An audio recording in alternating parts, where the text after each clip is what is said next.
సభాయే నమః. నేను మీ పదోళ్ళపర్తి శివ.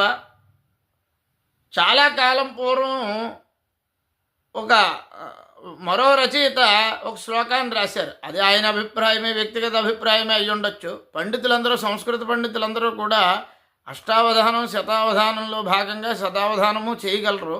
అందులో భాగంగానే వారు సంస్కృత శతావధానాలు కూడా చేస్తారు. కాబట్టి సంస్కృతంలో శ్లోకాలని ఛందోబద్ధంగా అవలీలగా అల్లుతారు, అవలీలగా రచిస్తారు.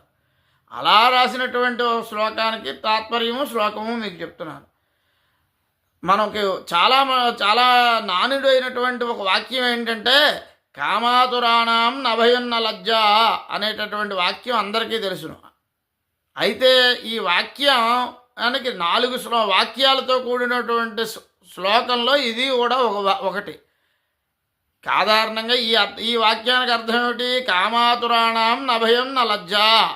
కామాతురతతో ఉన్నవాడికి, ఆతృత ఎక్కువగా ఉన్నవాడికి, స్త్రీ వ్యామోహానికి ముంగా ఉన్నవాడికి, లేదా స్త్రీలోలుడికి నా భయం నా లజ్జ, భయం ఉండదుట, సిగ్గు ఉండదుట. అయితే ఈ వాక్యం ఒకటి చెప్పుకుని దీని అర్థం చెప్పుకుంటే ఇది పరిపక్వత సాధించదు. అందుచేత దీనికి మొదటి వాక్యం ఏంటంటే, దీని యొక్క 4 వాక్యాలు ఏంటంటే, అర్ధాతురాణం న గురుర్న బంధు, కామాతురాణం న భయం న లజ్జ, విద్యాతురాణం న సుఖం న నిద్ర, క్షుధాతురాణం న రుచిర్న పక్వం అని ఈ శ్లోకం. ఏంటి?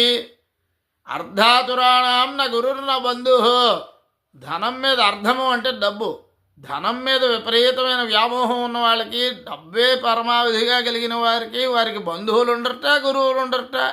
బంధువుల దగ్గర చేయి చాపుతారట, గురువుల దగ్గర దక్షిణ తీసుకుంటారట. గురువుల దగ్గర, బంధువుల దగ్గర కూడా ధనం తీసుకుంటారు, ధనం మీద వ్యామోహం ఉన్న వాళ్ళకి అని ఈ వాక్యం యొక్క అర్థం. అంటే అందరూ తీసుకుంటారని కాదు, కొద్దిమంది అయినా తీసుకునేటటువంటిది కాబట్టి ఈ వాక్యం వచ్చింది. అర్ధాతురాణం నగురుర్న బంధు, కామాతురాణం న భయం న లజ్జ. కామాతురతతో ఉన్నవాడికి భయం ఉండదుట, సిగ్గు ఉండదుట. విద్యాతురాణం న సుఖం న నిద్ర. విద్యాపేక్ష కలిగినటువంటి వాడికి అహశ్చరాత్రస్య చదువుకుంటాడు. అర్ధాతురాణం న సుఖం న నిద్ర. అతనికి సుఖం ఉండదు, నిద్ర ఉండదు. ఎందుకని? తెల్లవారుజామునే లేచి చదువుకుంటాడు, బట్టి పడతాడు. కాబట్టి అతను సుఖపడదాం అనుకుంటే విద్య వస్తుంది. అంచేత విద్య రావాలి అంటే విద్యాతురాణ, ఆ విద్యాతురతతో ఉన్నటువంటి వాడికి, ఆ ఆతృత ఉన్నవాడికి విద్య నేర్చుకో.